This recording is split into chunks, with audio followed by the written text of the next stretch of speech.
Hello, everyone. Welcome to Sacred Healing Summit number 12, Mastering Inner Power and Emotional Intelligence. Part of Sustainable Impact, SDG Goal 3, we build a conscious media system to help corporate employees worldwide reduce stress by providing strategies on emotional intelligence. Our website is lifeofemerald.com. And we are advocating for bringing balance and harmony into the world, bridging the gap between the modern innovation and ancient wisdom, I and you, and so on. Today, our sacred guests, allow me to introduce them. Dr. H.C. Azeeza is a pioneer in the transformation industry from Asia since 2002. And she has been supporting business leaders and management teams in listed companies and SMEs in their personal and business alignment. Weathering many breakdowns in health, finance, and relationship in life, she created the conscious leadership framework for business leaders Thrive Inside Out. As the founder of Go Global Business School from Singapore, her work has impacted thousands of global leaders online and offline, in supporting them discover their true beingness and lead a life filled with love, peace, and joy. Our second sacred guest is Dr. Angela Wilson. Dr. Angela is known as Mind Power Lady, a holistic researcher on human tragedy and earth misery. She is known as the author of The Largely Inaccessible Unconscious Mind, the crux of personal tragedy from the cradle to the grave and world misery. She connects consciousness with unconsciousness and merges them to activate the full human potential. She's an inspirational speaker, keynote presenter, holistic coach, healer, trainer, therapist, award-winning energy master, and more. I am Kate, the founder of Sacred Healing Institute and Life of Emerald. I am a healer, storyteller, and social entrepreneur from Seoul, Korea. About 15 years of teaching experience, including educating STEM college graduates sponsored by the South Korean government. I am the alumnus of the Stanford Graduate School of Business LEAD program and current student of IMBA of Sounds True. My ancestors are kings of South Korea of Joseon Dynasty and the scholars of the noble class and kings in the Shilla dynasty. Our speakers, hello, Dr. Angela and Dr. Azeeza. Hello. Hi. Welcome to our studio. So shall we learn with Dr. Azeeza and Dr. Angela about how to navigate 2021 skillfully? Now, according to the Google, my friend, emotional intelligence is the ability to understand, use, and manage your own emotions in positive ways to relieve stress, communicate effectively, empathize with others, and overcome challenges and diffuse conflict. Now, what's going on outside can be a mirror from the inside, and it could be a matter of changing a paradigm, shifting our mindset, and enter in the inner world. I would like to ask Dr. Azeeza on this. As you build your company, Go Global, how important is mental health and how important is the relationship with the mental health, mental well-being to inner strength, power, and resilience? Thank you for asking that question. You know, when we really understand the value of a mental well-being, you want to realize that this is possible only when we have got to that extent of not having mental well-being. So, you know, it's always like you don't know about the sun until you have faced the rain, right? So the value of each other and that you want to make sure that you really absorb the power of what's mental well-being to start with is where I feel many of us have taken it for granted until the recent situation, the pandemic that has showed up in the world. So for me, when we talk about mental health, it's beyond our mind, actually. So I want to go delve a little bit deeper into that, basically to understand what is emotional intelligence to start with. What is emotion? Energy in motion. And when we put a label on the emotion as right and wrong, that's when we get into the struggle. And this is very much the issue the world has faced. And right now, sometimes we say the word trauma is used a lot. If you understand, when you relate mental health, and then you say there is these traumas that people go through, and it has been labeled from childhood as something not good or not accepted, or it's seen in a negative light. So that becomes an issue, and people become ashamed and guilty about having a condition as such.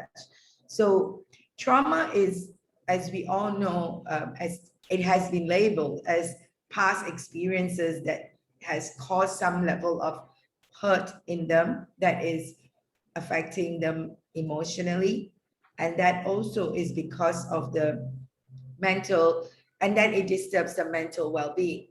So for us, as we go through this process, in Go Global Business School, even though we have the conscious leadership framework and all of that, it didn't just happen like that. It took us a few years to really look at how we are supporting conscious leaders, business people, and how they have been coping with their life or not coping with their life.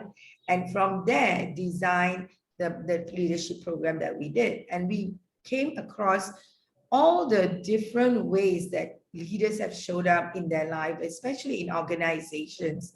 And especially in Asia, there is a clear, a focus, and so much of emphasis is done on the words that I just said. Words have been labeled to be good or bad. And from that perspective, it has shaped the way that organization leaders are seen. So there must be a certain way to be accepted as a leader. And that is where a lot of people struggled. And I feel like they're still struggling. And thank God right now, many people, they say to drop from the heart to the mind. Sorry, say that again. From the mind to the heart. So how the mind has taken over the leadership game till now, and we have stepped into the era where the heart is being accepted as a part. And in fact, people will soon realize that it's the balance of the heart and the mind, the whole brain, whole being decision making that will make the greatest impact in organizations. So mental well-being is really bringing about the shift in the expansion of a human spirit, and to allow life to exist in without judgment of right and wrong, and to come into coherence with their true inner being. So I think that I will stop it right here for now. Yeah, Dr. Azeeza, to simply put, we want to merge the mind and heart. We want to balance them and use them both wisely. And at the same time, like letting go of the label good and bad, because emotions are, like a tool. It brings us to what we need, and it communicates with us, in my opinion. Dr. Angela, I'd love to ask you the question, how do we blend the conscious mind and the unconscious mind so we can, become a whole independent individual person beyond the labels, as Dr. Azeeza mentioned, and beyond the triggers we can daily experience? How do we step out of that? And what is the role of the conscious mind and the unconscious mind? Okay. At the conscious level, we can easily be triggered emotionally by other people's judgment. That's the point. And then when we are triggered, we suffer emotionally. And this all comes from the unconscious mind connect with reptilian brain. That's the physical part. Doesn't matter which level of mind, they are all energy. Energy in no shape or form. So what we need to do is whenever we actually sense the energy or receive how people look at us, their eyes, their words, we need to be and have an immune system in our side. Is we accept who they are. We have to accept their individual, because we cannot change anyone. The only thing we can change, only one we can change, is inside ourselves. Accept who they are, because everyone is controlled by own hacked unconscious mind. So everyone can be the victim if they do something or say something that maybe not good for us. We accept that. Put the sympathy on them. Put the love on them. Yeah. And then when we're working on ourselves, we can sense the vibration inside ourselves. If we feel uncomfortable or feel drowned, then we need to working on the drowning energy and shift it to transmute it into the love. Wow, it's really innovative and psychologically innovative, Dr. Angela. So are you saying that when I get triggered, it's my responsibility to look inside and transmute that pain, the trigger, into love? Can you guide us the practical ways to transmuting that energy into love? That's a very good question. What happens is, in the corporate world, when people have more ambition, more aspiring, they want be more success. You can see that normally their mental stress become the enemy of them, because along the journey they build up more and more stress. Where this stress come from? From their own ambition, from others' opinion, from the complicated, the intricate relationship. And I work with so many global, super successful, clients. Yeah, even they are billionaire. You know what I found out? What happens is, whenever something happens or through the outside world, they first focus on themselves. Okay, I don't want to lose control. I want to make sure I control the situation. Then what happens inside themselves is hard to transmute the energy. That's the point. In order to transmute the energy, we have to put everything, if anything outside the world, and we think that's not following what I want, then we actually do not feel comfortable. However, we need to work on the ability to digging inside deeply how any negative energy around us is serve us for good purpose. We need to work on that. That's the biggest, most difficult part. This is what people on the journey, spiritual healing, or so many entrepreneurs are spiritual. Yeah, they try to working on the journey on the enlightenment. They start because consciously, unconsciously, they just can put themselves in a limited believing system. Then they always find things wrong in others in the environment. That's the point. That's the reason. And that's a problem. We're conditioned to throw things outside, spaghetti on the wall outside. And therefore, that is connected to the political drama, political, office politics. Now, Dr. Azeeza, what is your opinion about what Dr. Angela is saying? I think we're all, going deeper into the mental health space, right? So we're looking at the mind space and the unconscious mind, subconscious mind, and the conscious mind. We recognize that, and we recognize how to take responsibility by saying somebody who's triggering us is a gift. Somebody's triggering us is my homework to transcend in this energy into love. Therefore, I can expand my consciousness. So, Dr. Azeeza, what about you? What do you think?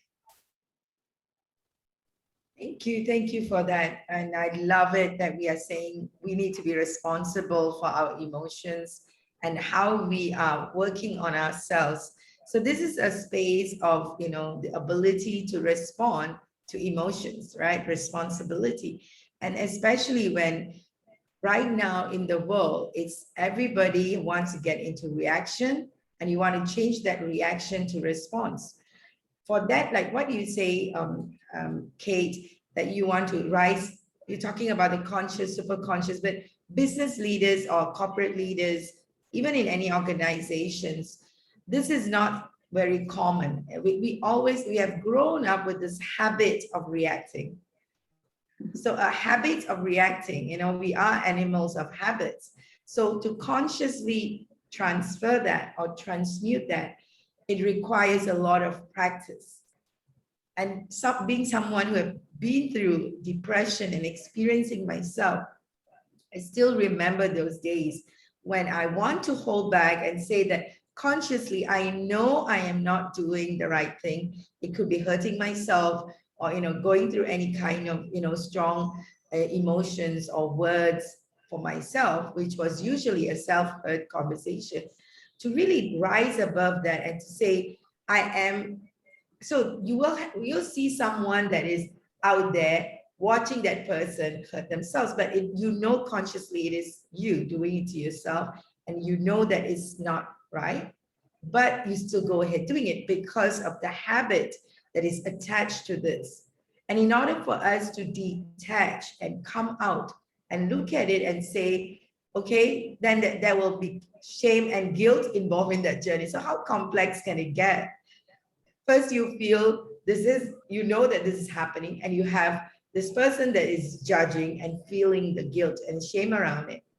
Those are the things that really makes us into a very complex human being to work on. So I'm going to go to the conversation of just habits right now to see how you can undo that habit and how can you take yourself out and really not judge yourself. We just talked about it, not to judge, not to feel guilty, but to really consciously, and I would say to rise a little bit above conscious and subconscious into superconscious or spiritual consciousness, where you really know that this is not you, and you really know this is a life's journey. And when I say no, it's the knowingness, the intuition inside you.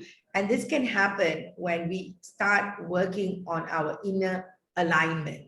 And that's the power of the inner alignment that will support us to come out. And the practice are many, and I would love to talk into that in the later part of the conversation.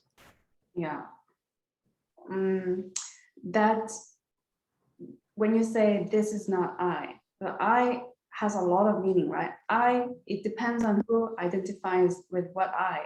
So I could be Kate, my body, Dr. Azeeza, Dr. Angela. You could be saying I based on your assumption that I is the physical body only.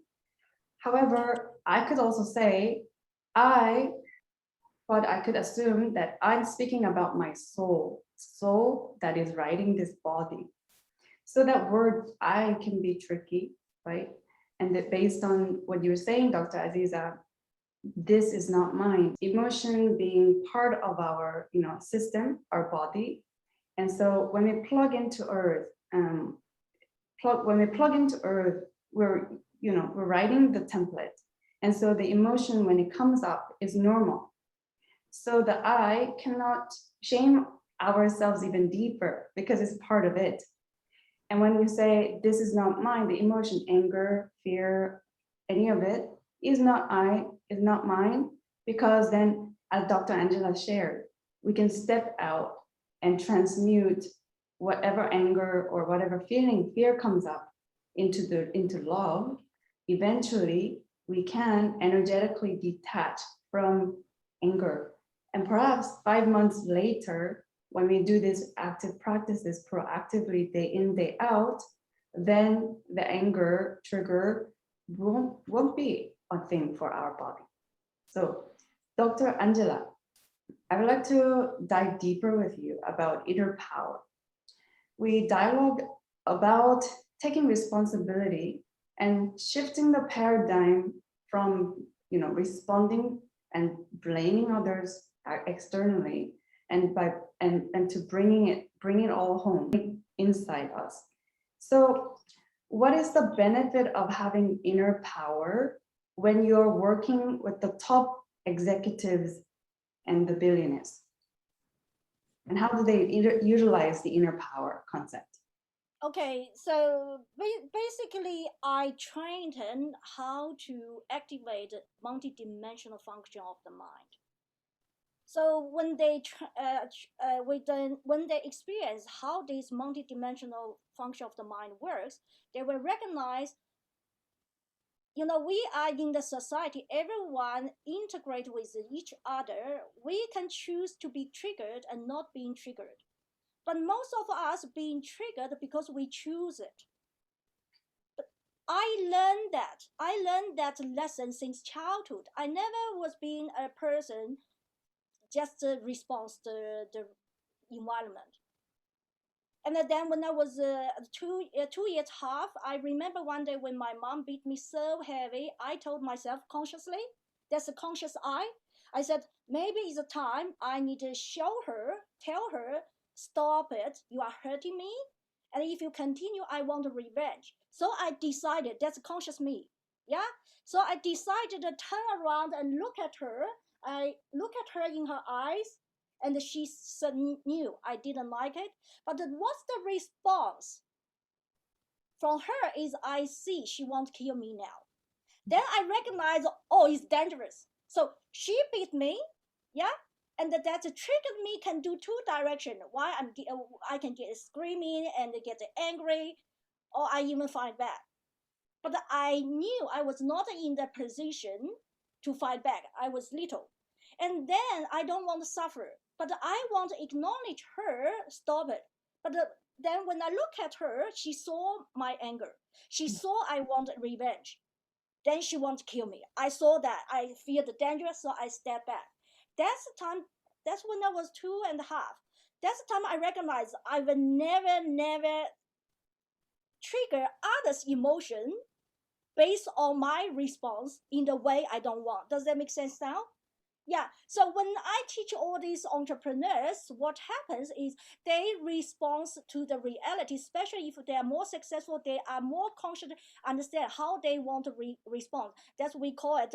They are highly, intelligent, emotionally intelligent. Yeah. But the point is, they actually dive into the direction they respond the way they think is right to respond.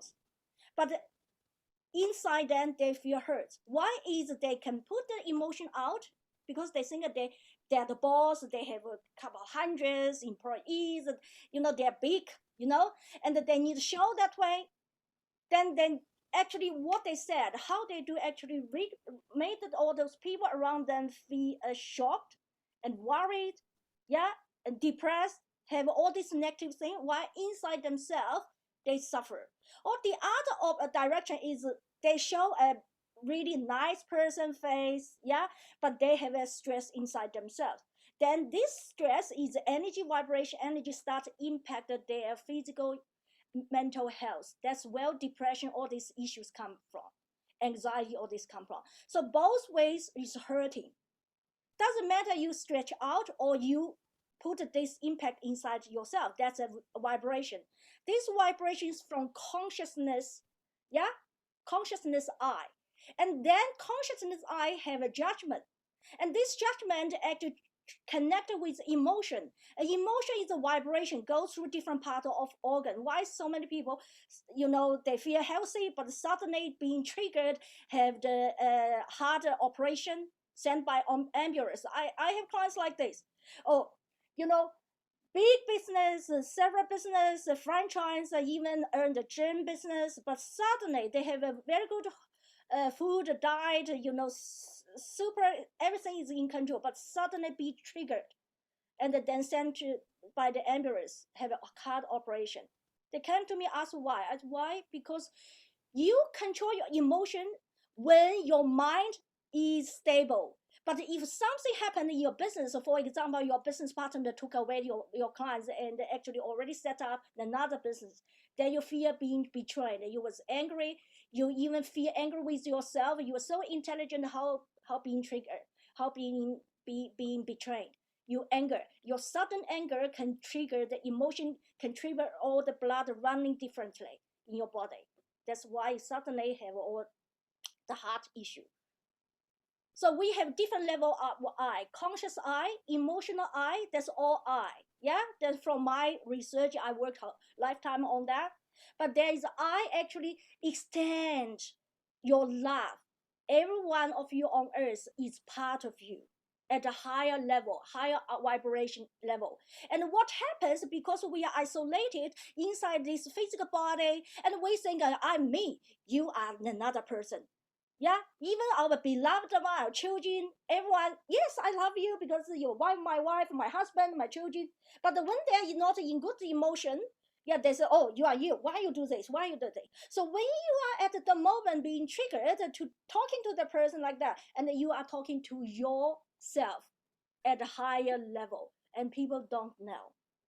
Wow. Dr. Angela, there's a lot of wisdom here, and to focus, zooming on that concept, oneness. We're doing this work to bring peace, love, peace, harmony. And feeling that desire is one thing, but we also need to know how to do that.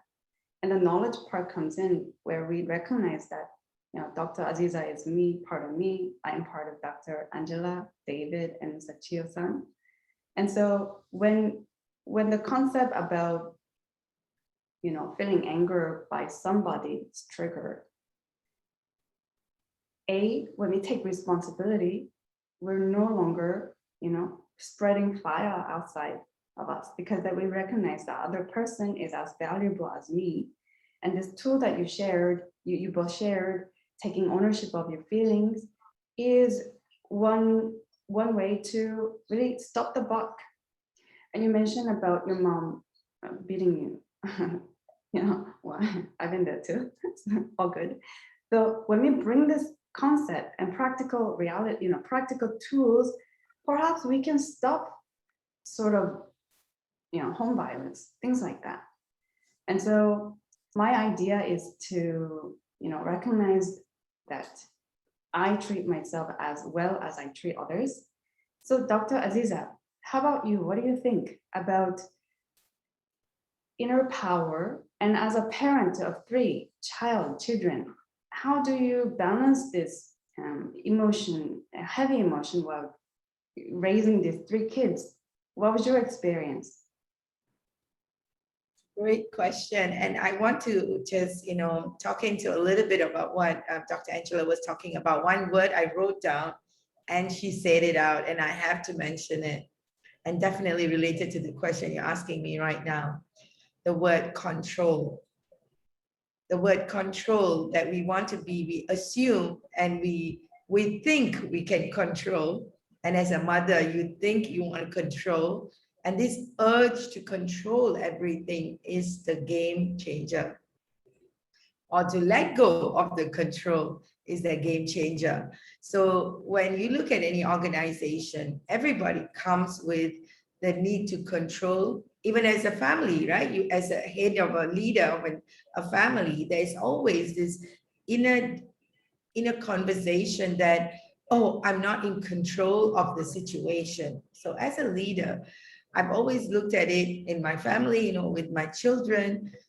Where is the control really? Or is there such a thing as control? Or we assume a control? So for me, it has been letting go and not allowing stress to hurt me in any way, shape, or size or form. I took it up very naturally to a great extent. In Singapore, how the education system is, and normally the primary school leaving exam, the parents will be the stressed one, not the child. And they put all this stress on the child. So I've given up that need for control with my children for a long, long time. And I've treated them as friends. So we discuss almost anything. And that kind of relationship served me. I feel like it served me much better, because right now they're all grown ups. And we all look to each other for how we can add value. That's the most important thing. So the same thing when you apply to a leadership in any organization, the control is, we call it illusion, in a Maya, where you don't really have it, but you want to assume it. So I would like to stop there and also, look at how the real conversation on some techniques that can come into support of that. And also one thing, just now you mentioned about the I, and it's being mentioned again and again. and the importance of oneness, a family nuclear system kind of shares with us how the world can be one, because we are born into a family, and it's a nuclear system that we assume that we are one. That's a demonstration of how the world nuclear system of family is one. Because if you can make yourself suddenly so attached and feel the oneness, whatever goes wrong, you are able to forgive, you're able to stop judging. You know, to a great extent, this is possible, at least with one family member that you have in your family. So why can't this be applied to everyone is the question that we want to ask ourselves, and bring in that. And I remember one of the gurus talked about how you experience this body and how you feel the oneness, right?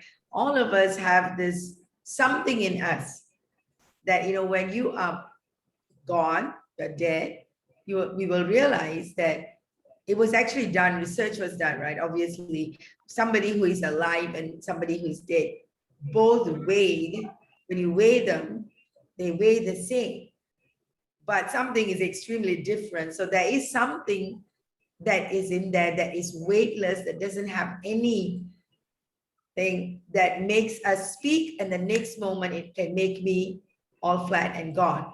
So this is the factor that is available in all of us, and that theory of oneness, that all of this is belonging to one part of the world and the universe, kind of comes into the space. I know this is getting a little bit deeper into that space, but the I is really, for me, the I of unity.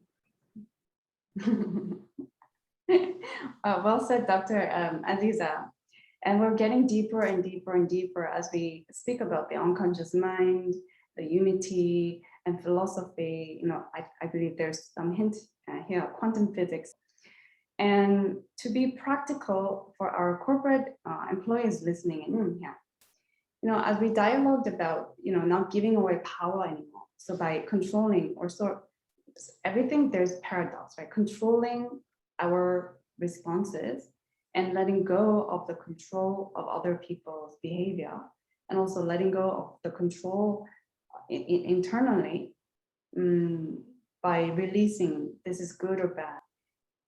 And being able to know and discern what balance is in each moment and each context is important here.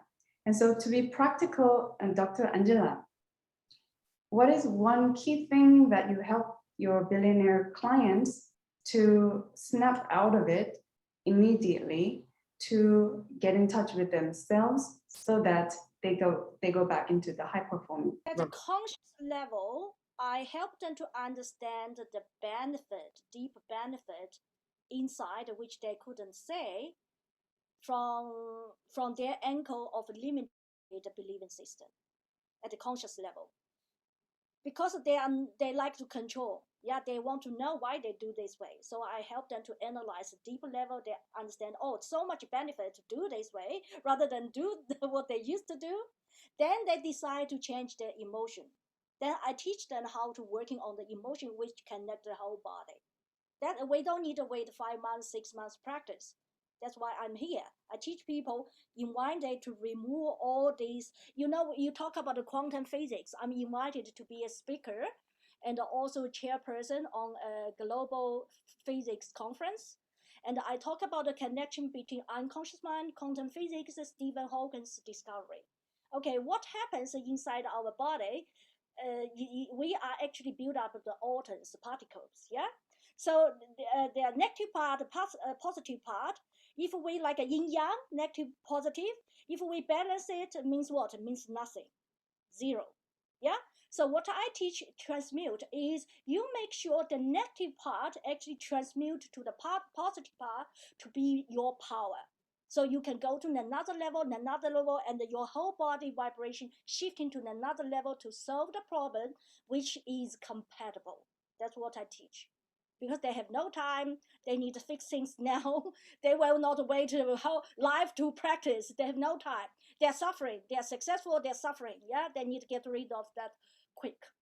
Yeah, and also I want to mention one thing: the control. Control is a word, conscious word. We want to control things, conscious words, but nothing can control because there is no matter. Matter is energy.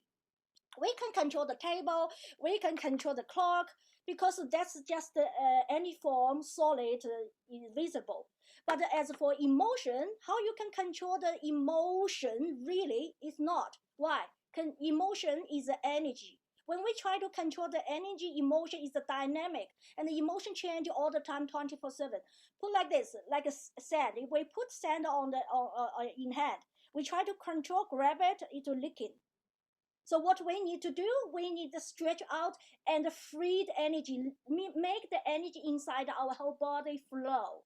When the energy inside body flow, there is, don't need to control, and you will be open, and you are the source of light. And where this mental health issue come from? Mental health issue come from like depression, anxiety, bipolar, you name it. Actually, is a different shape or form of energy diagnosed by psychiatrists. You have this, bipolar. You have this depression. And this, if you put it down, they are all just the atoms, particles, and being solid in a form that's hurting yourself. You don't know how to make the energy flow to connect with light, because you worry you doing the way that will hurting you. So you try to save yourself. It's a survival spirit, and your mind push that energy be solid in the shape or form, hurting yourself and being diagnosed a mental health issue. Very simple. Really, really interesting. Dr. Azeeza, I wonder, how do you practice inclusive leadership in your conscious model? You have a business, it's called Go Global, and you have 4,000 followers on Clubhouse. And I'm so amazed by your influence on there, and I'm a regular in your rooms. And I'm learning from you to be inclusive as I'm working my unconscious mind and conscious mind, subconscious mind, and honing in the energy and freeing myself up for inclusive leadership. So I want to know how you do that and stay grounded and nurture this community and grounded in your inner power. And yeah, could you share? I love that question. And definitely, as you look at it, the Clubhouse followers are part of the ecosystem that has grown over the last 19 years. And I just feel so blessed when you talk to me. I was like, yeah, inclusive, the word inclusive is coming on so strong. And I feel that a lot of it has got to do with the way that we have conditioned our mind, or have allowed to be conditioned by people around us, the way that we grow up. We talk a lot about cellular level memories, and the cellular level memories can be generational. This is like DNA, right? We have DNA. We can check our DNA and find out which are the different DNAs in our body, Chinese, Indian, African, all of that. So just like that, there are cellular level memories that can stop us from feeling the inclusivity and the ability to say coming together is possible. So I grew up in a family which was migrated from India to Singapore, and my great-grandfather migrated from Middle East to India. So if you see, there is a Indian heritage and a Arab heritage. And at the same time, I grew up studying Chinese. And I was surrounded by this environment, engulfed every day with Chinese friends. And learning Chinese language itself had a certain impact on the way that my mind was wired. So I literally grew up feeling like I don't belong. So I'm in this place, I don't belong. Like this place, I don't belong. I was like, but still, I created the sense of belonging. So the effects. So moving on, when I went into the entrepreneurship, I was blessed to be connected with the Accelerated Business School from USA, which is very much American, but they are into the conscious leadership space since 1978. So plugging into their system shared with me the power of transformation through business.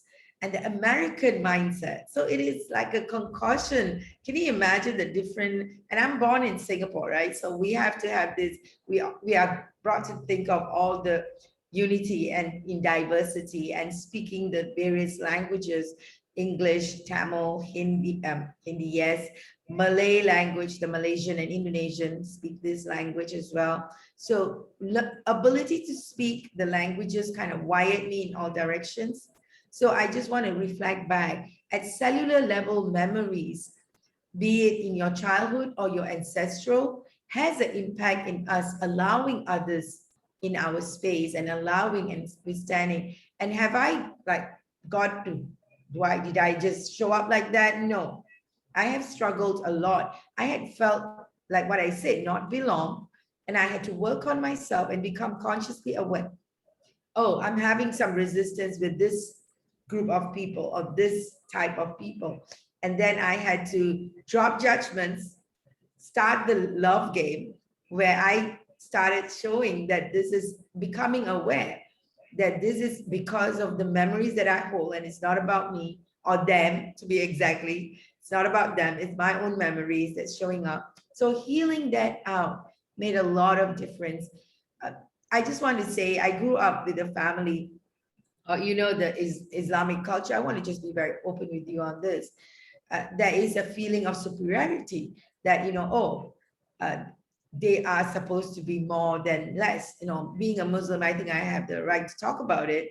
And this is the one of the killer game of the society. So I grew up being told that, certain people go a certain way when they, there's so much of things that I don't want to make it a religious conversation, just to say that these belief systems give us the false memories and conditioning that affects us from going inclusive. So I had to drop the judgment, humble myself, knowing that we are one, and working on my cellular level memories. And I'd love to talk into that and how this can happen and regenerating positivity and conditioning that we are one, that is the fundamental. When we get to that understanding we are one, I feel that a lot of things will shift, and judgment is the biggest one against this. Yeah, Dr. Azeeza, as you share, I sensed a lot of humility in that message too, and proactively calling yourself out when the judgment comes out. It's a day in, day out practice. And I like sort of externalizing it to the DNA, genetic factor. And so, as you say earlier, yesterday, five agreements. One of them is to not think anything personally. And by having that insight, nothing is personal. Hey, I give myself freedom to work with whatever quote, quote, ugliness of these emotions. I free myself and explore freely of all these emotions, and in order to transcend that into love. Now we're moving into the Q&A session. I would like to open the floor to have you ask any of our scholars here any questions. And David, Sachio-san, do you have any questions? Hello. This has been great.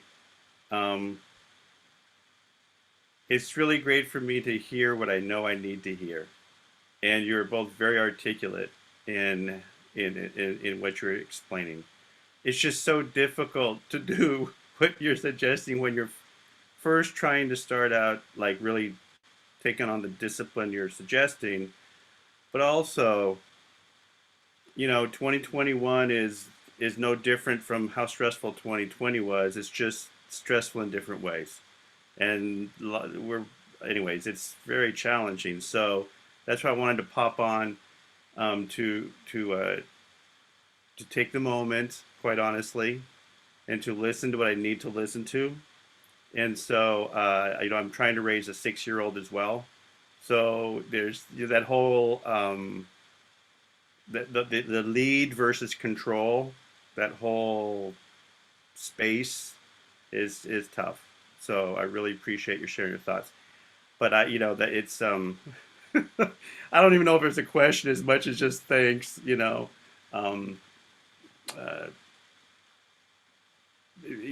possibly just what is one little tiny exercise maybe I could do, just the simplest little thing starting today, um, to just kind of get on my little journey. Dr. Aziza and Dr. Angela, do we have one simple practical tip for David here? Thank you, David, for that question. I just love it. And that is the truth, right? You don't know where to start. And I thank you for that question.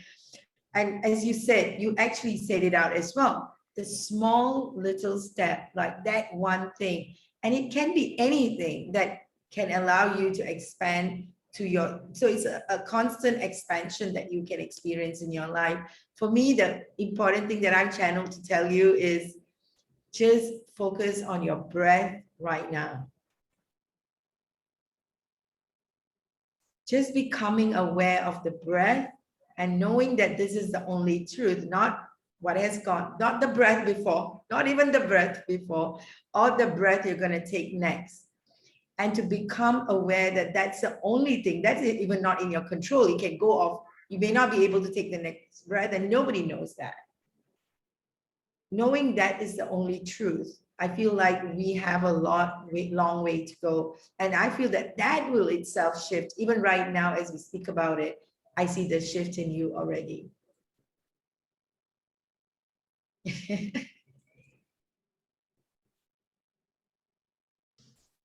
Yeah. Dr. Angela, how about you? Okay, I would like to share from the hacking the hacker point of view. First, everyone on earth are the victim, regardless of how awful that person is, because everyone is the victim of own hacked unconscious mind. So in this way, you can easily forgive people. They are naive, they don't know what they do, even they think they know, even they think they have to do that way, but actually is controlled. We are the puppet of own hacked unconscious mind. Then stress comes from two levels. One is physical stress. Our emotion can put the stress on the physical body. So to get rid of that stress, you can do some exercise, connect with you. If you like dancing, you even use the dancing to release the physical stress. Yeah. Don't mix up the physical stress and emotional stress. Emotional stress, you need to identify two things, two levels. One is conscious level. Where this stress come from? What's triggered your stress? Yeah, write down the list and find a solution, conscious solution for that. That emotionally working on why that issue connected with your emotion make you stressful, and working on the emotion. When emotion comes at the emotional level, that connect a different part of the organ. You can easily feel, if you practice, you can easily feel where this kind of stressful emotion come from, which part of the organ. Then maybe you needed to working on some diet, even the diet that can boost your immune system. You will feel less stressful. Google it, yeah. What kind of food ingredients is good to release the stress? Oh, I gotta start walking more and shifting a few things for sure. I thank you for reminding me, and I guess you, that's like so. Thank you, and I guess the way that I'm trying, part of the reasons to why that part of this is challenging is I understand the personal responsibility. I'm big on personal and social responsibility because I think we have a responsibility to each other. Um, but my new startup has to do with, I'll just say it. It's to evolve the species so that we can save life on Earth. So it's very kind of like existential about the situation humanity's in. Okay. So that there's a stress, there's a new responsibility that it's been growing in me, but now I want to start doing something about it. So I'm professionally stepping out into that and trying. I'm going to look to help lead myself and others to start a different dance, being happy with less. But it's kind of interesting. After several years of Trump, it was hard to not look at the train wreck, but a lot of stress came from witnessing the train wreck. But there's a much bigger train wreck going on in terms of what is, with regards to the climate, right? So that one is kind of challenging, and it's going to grow to be a growing stress for everybody, right? We're all going to have to. We're all. That's why I'm here, quite frankly, is as I get my startup and what I'm doing through my startup is just trying to understand how to weave in the stuff that like Kate we've talked about all the stuff that the beautiful things you guys do. But I feel like the page that's being turned and the chapter that humanity is starting to write, this is going to be it's going to be more and more and more difficult, to manage and to find that those breaths and those moments to get that reset and try to try to try to well, harmony is the word I'm using, right? Harmony. And so yeah, so anyways, I'm David, I'm done speaking. Okay, do you like me to share my story regarding to humanity? I understand your dress, where your dress come from. I was in a period I want to save everyone on earth, but then that's not the. Hi, Flash. Yeah, that's right. That's not the ecosystem one. Yeah, I hope I'm allowed to talk about how ecosystem works. Yeah, the ecosystem we human beings are also one of the species on Earth. An ecosystem is set up in a certain way that negative things happen on Earth. Yeah, through what? Through each one's reptilian brain connected with unconscious mind and have action which is not nice on Earth. Because the Earth dimension is a dimension have a low vibration. In order to keep the low vibration, the existence of Earth dimension, then enough negative energy needed. Where this energy come from? Negative energy is come from what you don't want to see, what is not that connected with the human and big love. So we have to accept how it is. That's how the nature set up. What we can do and why we do this is here. We don't talk about where we come from, but we are here. We want to every moment take every moment meaningful for us when we leave the body. Yeah, when we leave the earth, how to do that? We want to use our daily, every minute's experience to working on the humanity, yeah, and the lives from corporate whatever kind of format to generate more power inside ourselves. That's how we can shift ourselves to a higher dimension. That regardless where we will go to, where we are heading to. That's the power in you. You can see the beauty, the heaven on earth around you according to your sphere of influence. You don't get stressed. You just do what you can do, what you need to do. Do not allow negative energy over you. Along the journey, yeah, that's a practice. Along the journey, you will find out you will less feel stressful with this environment, but you are more powerful to do more. When you detach from it, you can do more than when you put yourself inside there to fear there are negative things happen, because that's how nature is designed to have. Nature I needs love it. on Earth. Yeah. I love it. Yeah. Can I share something? Yes, please. Yes, please. Yeah, I just love it. I was going to tell you about that as well, because I was thinking I was going to save the world, especially I was going to save India. And I stepped in to save India. I didn't just talk about it. I stepped in, and only to be thrashed and thrown out. I'm talking to you literally, right? The moment that I was feeling that I was the savior, that I've got this amazing stuff that's going to change everything that the world has to offer in India, bringing spirituality and business conversations together as one, and all of that. And I have this solution for everyone, and I brought it in, and I was literally thrown out. And in business sense, I didn't make sense. In emotional sense, I didn't make sense. And in the spiritual sense, I didn't make sense. So I only by realizing and really coming into terms that I'm not here to save anyone, and I'm here to go through my own experience, and coming into the realization that everything that I do needs a structure in place. I'm not sure you heard of Buckminster Fuller. Yeah, so I'm sure many of you do. So I work with, he's our late mentor, and all my accelerated business school teachers are from about Mr. Fuller's teaching, right? He was teaching in the accelerated business school in the 90s, 70s and 80s before he passed on. So I got the teachings, and the work of Mr. Fuller was launched into India through this program that I was bringing in. And I was struggling with that. So only to realize that the work has its own energy and its own time, and it's not within my control, but I was trying to control it all. And to know that I'm here to serve, and I don't belong to myself, I belong to the universe, as Bucky talks about it. And how do I create a structure around it? One of my mentors told me this in 2011, Azeeza, your soul and your vision is too huge, it's very huge, he did say too huge, and it's a way in front of you. That means in soul-wise, I'm way ahead of time. So I need to pull myself back into the now and create a system and a structure in place that you can walk towards. Guess what happened in the last couple of years where I started working on this structure and system that kind of eased me out.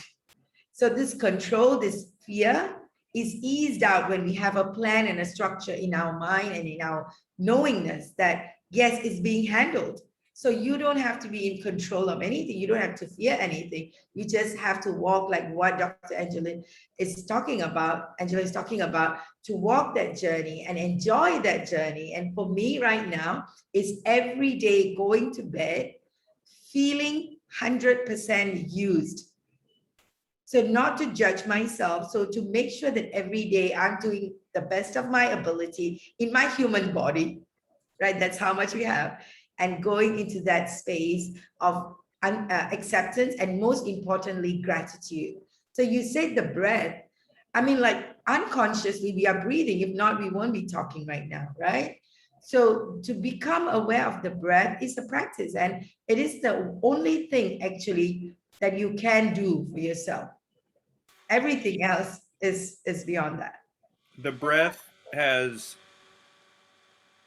special gravity right now with me because I've been trying to get my mother to that whole moment, that whole like live in the moment thing. We're Catholic, or raised Catholic, so just that's a whole other as okay. But she's had double lung surgery, and she's in her late 80s. We just buried my dad a few months ago, and she's been having hard times literally breathing. She gets into these stress moments. So I'm going to share that with her, and it's very it has a lot of gravity for me right at the moment. Thank you. David, I would like to talk a little bit about, when you see all these, bad things happens, yeah, you can also practice detach from it. Just consciously observe the issue, but don't put your emotion on it. Then focus on what you need to, what you can do. I'm frankly pretty good at that because 20 years ago I sought to do a Latino startup to create a means to cross the five chasms of the digital divide. So I mean, I've got my own little background too, where I sought to empower others and all that. But I, through my life, feel like there's a whole life lesson with regards to you can't save everybody. So I learned that I got to checking that box. I feel now my I'm just seeking to help people activate themselves to walk up this mountain of humanity in a means to live happily with less, to get off of all of that, right? So, like I said, this has been great. I've been looking forward to this event. Thank you. Thank you so much. And also, you talking about your mother, a non-issue because of her age, yeah. And then maybe another tips for you is for her is she can try to recall the best memory in her whole life, pick up all the best memory, like fall in love, all this, and then let that connection, yeah, connection with the breath, that is will be more powerful. Then the vibration will go higher. Yeah, focus on the beautiful memory. Yeah. Thank you. I'm gonna write these ideas down. I'm middle aged now, so I got to write everything down. Actually, it's very powerful. I just love what Dr. Angela said, and the memories, cellular level memories that we have. Just now I talked about those that didn't serve us, but we have a lot of generational cellular level memories. And I have been tapping on that in the last couple of years to redo the kind of, what is the strength in my generational. And when I met Kate, it was also a affirmation that what kind of generational memory can we anchor to grow ourselves and to know the purpose that we are showing up in this world at this time of the world, right? Not in the 90s and not in the 2030s, but right now. So what is it that we're supposed to be serving? And for me, it has been, as we work with all these conscious leaders and conscious businesses, it's a huge calling. We work with Buckminster Fuller's work on how do you make the world work 100% of the time, 100% of humanity without ecological damage or disadvantage to everyone.